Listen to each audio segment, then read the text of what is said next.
মাত্র আসনের জন্য ইসলামী আন্দোলন আলাদা হয়েছে এটা আমি অন্তত বিশ্বাস করি না। পারস্পরিক বোঝাপড়া, কথাবার্তা, মতের অমিল, বিভিন্ন ইস্যু এবং বিষয় সবকিছু মিলিয়ে এই ঘটনাটা ঘটেছে বলে আমি মনে করি। দেখুন, আমি আমার জায়গা থেকে যেটা বলবো, আমি আপনার সাথে এখন কথা বলছি, আমার একটা বডি ল্যাঙ্গুয়েজ আছে, শুধুমাত্র মুখের ভাষা না, আমার বডি ল্যাঙ্গুয়েজের মাধ্যমে অনেক কিছু প্রকাশ পায়।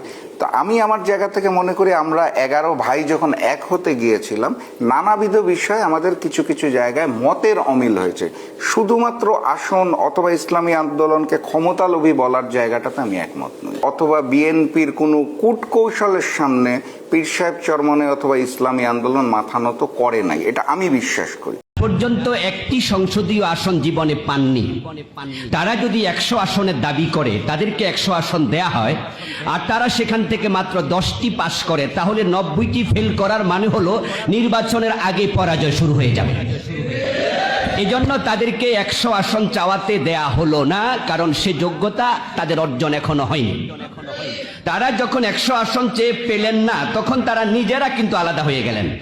আর আলাদা হওয়ার পর তারা বলতে শুরু করলেন যে তারা আসনের জন্য আলাদা হন নাই, তারা আলাদা হয়েছেন গোমরা দলের সাথে থাকবেন না তাই। চরমনাই পীর সাহেব বাংলাদেশের রাজনীতিতে ওনার যে অবস্থানটা আছে এবং ওনার যে পরিমাণ সমর্থক এবং ভোটার আছে, এই যে ভোটটা হয়ে গেল, সেই ভোটে আপনি ওনার কাস্টিং ভোটের যে পার্সেন্টেজটা দেখবেন, সেটা আমার সেই প্রেডিকশনটাই বাস্তবায়িত হয়েছে যে ওনার ভোটাররা সবাই ওনাকে ভোট দেয়নি।